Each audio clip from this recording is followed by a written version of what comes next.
क्या air India flight crash में सारी गलती पायलट की थी? क्या ह्यूमन एरर की वजह से चली गई 240 से ज्यादा जानें? क्या ये प्रिलिमिनरी रिपोर्ट फिक्स्ड है जिसमें बोइंग और एयर इंडिया को बचाया जा रहा है? दोस्तों 12 जुलाई को रात 2:30 बजे भारत सरकार के मिनिस्ट्री ऑफ सिविल एविएशन ने एक रिपोर्ट पब्लिश करी। 12 जून को हुए एयर इंडिया क्रैश की प्रिलिमिनरी रिपोर्ट है। एयर इंडिया की फ्लाइट नंबर 171 जो कि एक बोइंग 787 ड्रीम लाइनर थी, वो अहमदाबाद से लंदन जा रही। जब टेक ऑफ के कुछ ही सेकंड बाद फ्लाइट एक रेजिडेंशियल एरिया में क्रैश कर गई और किसी को समझ नहीं आया कि आखिर ये हुआ कैसे। कॉन्स्पिरेसी थ्योरीज बहुत सारी उठी, लेकिन जवाब किसी के पास नहीं था। सभी ऑफिशियल रिपोर्ट्स आने का वेट कर रहे थे, लेकिन ऑफिशियल रिपोर्ट आने के बाद अब जितने सवाल नहीं मिले हैं उससे ज्यादा सवाल खड़े हो गए हैं।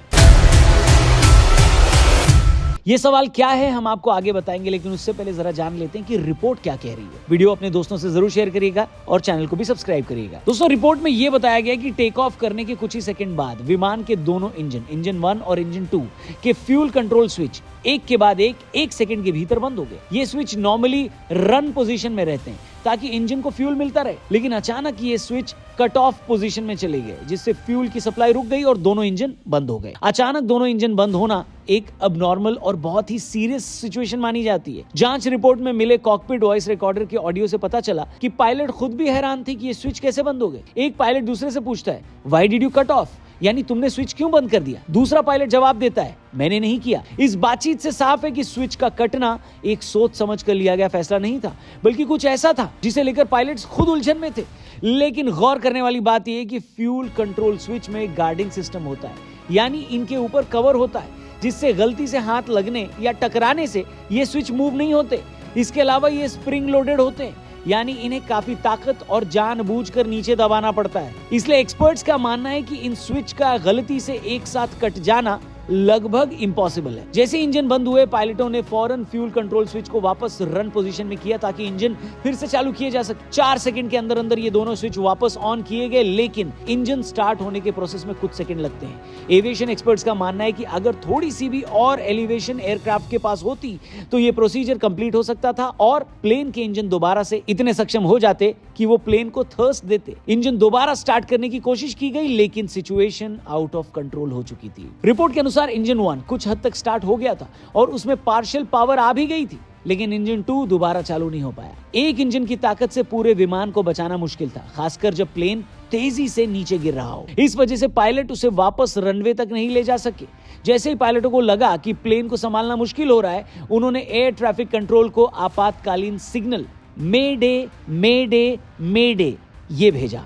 उन्होंने कहा कि वो थर्स्ट खो चुके हैं। थर्स्ट यानी इंजन से मिलने वाली ताकत जो विमान को ऊपर उड़ाए रखती है। इस कॉल से ये साफ था कि पायलट हालात की गंभीरता को समझ चुके थे। रिपोर्ट की एक बड़ी हाईलाइट ये भी है कि बोइंग 787 ड्रीम लाइनर और उसके GE GEnx 1B इंजन की पूरी जांच के बाद रिपोर्ट में ये साफ किया गया है कि विमान या इंजन सिस्टम में कोई तकनीकी खराबी नहीं थी। सभी सिस्टम ठीक से काम कर रहे थे और किसी तरह की मैकेनिकल फेलियर की पुष्टि नहीं हुई। इसका मतलब इंजन का बंद होना सिस्टम की खराबी से नहीं हुआ। जब स्विच रन से कट ऑफ पर गए, तब तक विमान के किसी सिस्टम ने कोई अलार्म, चेतावनी या खराबी का संकेत नहीं दिया था। इसका मतलब है कि पायलटों को इंजन बंद करने का कोई कारण सिस्टम ने नहीं दिया था। न कोई फायर अलार्म, न कोई इंजन ओवरहीट और न ही कोई इमरजेंसी सिचुएशन थी। एविएशन एक्सपर्ट्स का मानना है कि पायलटों से गलती से दोनों फ्यूल स्विच एक साथ ऑफ हो जाना संभावना के बाहर की बात है, यानी ये हो ही नहीं सकता। ऐसी सिचुएशन में या तो किसी एक पायलट ने दोनों स्विच एक साथ जानबूझकर बंद कर दिए, या फिर ये किसी बहुत बड़े कॉकपिट ब्लंडर का मामला हो सकता है। दोस्तों यहाँ पर एक और बात बतानी जरूरी है, वो ये कि रिपोर्ट सिर्फ शुरुआती यानी प्रिलिमिनरी फाइंडिंग्स पर आधारित है। AAIB अभी भी विस्तार से जांच कर रही है कि ये स्विच बंद कैसे हुए, ये ह्यूमन एरर था, पायलट डिसोरिएंट हो गए थे, या किसी अन्य कारण से घटना हुई। फाइनल रिपोर्ट में ही पूरी सच्चाई सामने आ पाएगी, लेकिन एक तरीके से इस प्रिलिमिनरी रिपोर्ट ने पायलट्स या किसी ह्यूमन एरर को इस क्रैश का जिम्मेदार बताया है।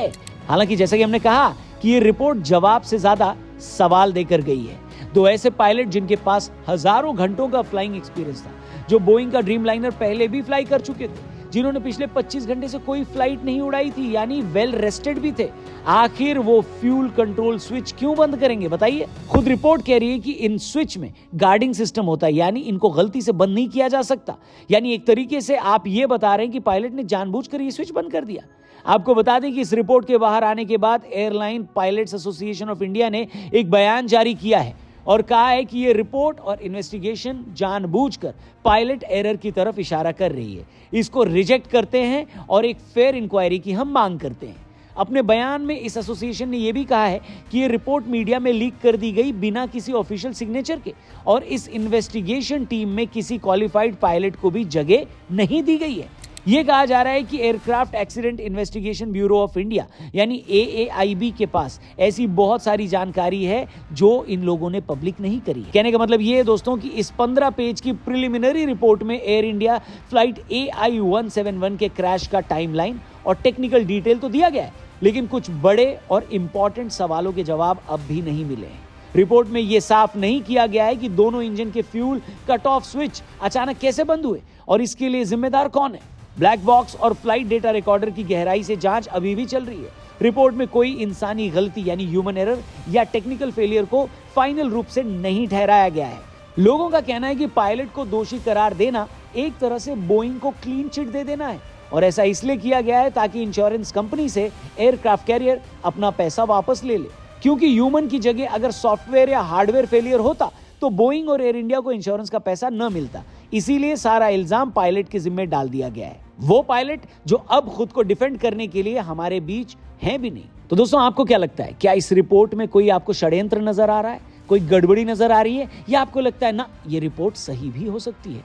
वेल, जो भी हो आपकी राय कमेंट करके हमें जरूर बताएं और ये वीडियो अगर आपको सही लगी हो तो इसे अपने हर एक दोस्त तक जरूर पहुंचाएं, यानी इसे जरूर शेयर करना, चैनल को भी सब्सक्राइब करना। जल्दी मिलते हैं। Thank you for watching. Good bye. जय हिंद।